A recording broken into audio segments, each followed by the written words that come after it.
West London Cutie City used to look like that. But thanks to these, it now looks like this. And a few miles away, Cutie Bushy Heath Heath was supposed to look like that. But because of him, it looks like this. That, these, this, that, him, what, this is the story of a town planning cock-up that happened 50 years ago. One of many examples of unfinished London. Cutie City. Rather pointless Mill Hill East tube station. It sits on its own at the end of a branch poking awkwardly out of the Northern Line, and it's only wide enough for one train at a time, making the tube more complicated for everybody. You might wonder, why would they put a station in such an awkward and confusing place? The answer is, they didn't do it on purpose, and the clues as to why it's ended up like it has can be seen from up there.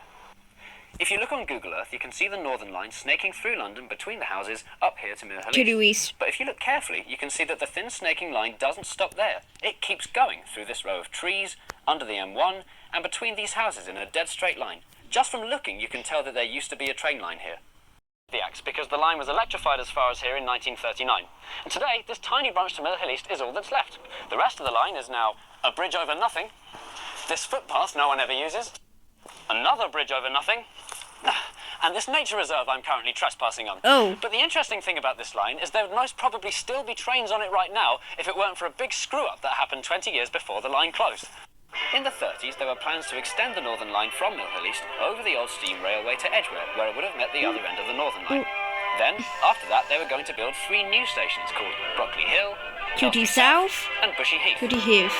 This project was called the Northern Heights Plan, and on the tube map, it would have looked like this. The architects from back then have left clues all over the place that they were really serious about building this extension. Clue number 1. Today in Edgware, the trains terminate here, but the tunnel, seemingly for no reason at all, keeps going.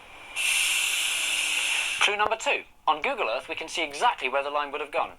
There's a trail of dead-end streets and modern houses that don't quite fit in with their 1930s surroundings. Yeah. That's because a gap was left on purpose for the line to go, but decades later, when the railway never came, they squeezed in these buildings instead. This one's got a swimming pool.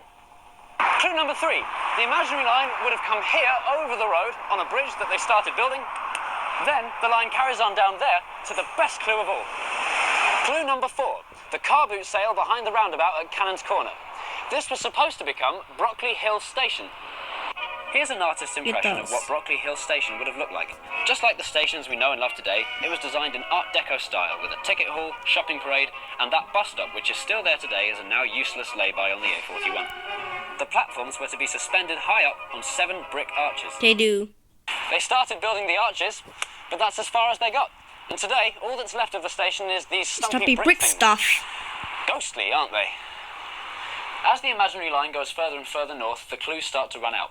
The next station would have been Cutie South, which is now a petrol station. Pretty much no evidence here at all, but apparently there's 500 metres of tunnel underneath here. And after that, Bushy Cutie Heath, Heath. which is now a nothing. So they started, but why didn't they finish the extension?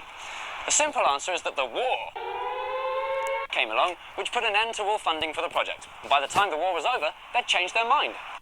New legislation called Greenbelt had come in after the war to preserve the countryside and prevent towns from merging into big mutant conurbations.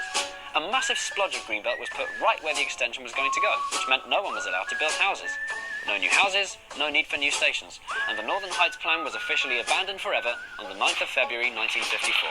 That long ago. So what? They were going to build a train line, but then they didn't. Who cares? I do, and I'll show you why it matters. In the olden days, a train station coming to the area was big news. Amazing. In the ambitious interwar years, wherever trains appeared, swathes of suburban housing would follow. Posters like these, depicting rolling countryside, got people to migrate here in their thousands. And as you can imagine, it had an enormous effect on the area, transforming rural Middlesex into suburban London. Just look what happened to Edgware. This is a map of the area in 1924, just after they finished building the new tube station. Within 10 years, the rural countryside was transformed from this into this. Wow. And the same thing was happening all over Middlesex. In Rayners Lane, and in Kingsbury. Ironically, the fields in this poster have all gone as a direct result of the very poster that depicted them. Idiots.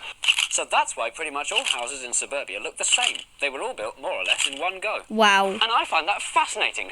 Aren't we lucky the architects of the 30s had taste? Imagine if suburbia, as in a third of all homes in London, had been built by the architects of the 60s. I think the biggest transformation would have been right here, at this roundabout on the A41. Doesn't look like much, but if I just zoom out here, turn it around a little bit, ignore the M1, that wasn't built to the 60s. There. This is where the extension was going to end. Bushy Heath Cutie Heath There was Station. going to be a whole new shopping parade to go with it. The roundabout would have been surrounded by shops, pubs, restaurants, and a cinema. It's pretty hard to imagine standing here what it all would have looked like. So, here's a visual aid. This is Queensbury, 4 miles to the south. In 1932, this was a big empty field, just like Bushy Heath. But by 1934, it had this station and all of these shops. So the roundabout in Bushy Heath probably would have looked a lot like this. Yeah. I admit it. I'm being nostalgic for a railway I'm too young to remember and some stations that never existed. But here's a thought. Are we Londoners any worse off today because they never finished the Northern Heights? After all, even with the green belt, there are still plenty of people living in Bushy and Elstree that might use the line. Like me, for example. There are so many journeys that I have to make that would be much easier by tube, especially the bit between Edgware and Hill East. Hill East. Will they ever rebuild the old railway, reconnecting the two branches of the Northern Line? The answer is no. Second of all, I think London had already done quite enough expanding already. Cutie City has The been a planners lot of the expanding. 1930s, bless their cotton socks, never imagined that those front gardens they lovingly designed for us would nearly all turn into driveways, or that a typical family could have more than 2 cars. They couldn't possibly have known the damage they were doing for air pollution and traffic congestion. And if they came out this far, who knows when or where they might have stopped. And third, if they built houses here, there'd have been no room for the very, very important M1. And where would we be without that? So you could say the war came just in time, putting a stop to London's wild expansion. For now. I love London's imperfections, and I think there's something mad and exciting about the clues to a whole new dimension, the London that could have been. A truly great city like London gets its character not from how it successfully planned for the future, but how it failed. And obviously, the failed plans of the Northern Heights is just one of London's many failed plans. Only one chapter in the big and ongoing story of unfinished Cutie London. City.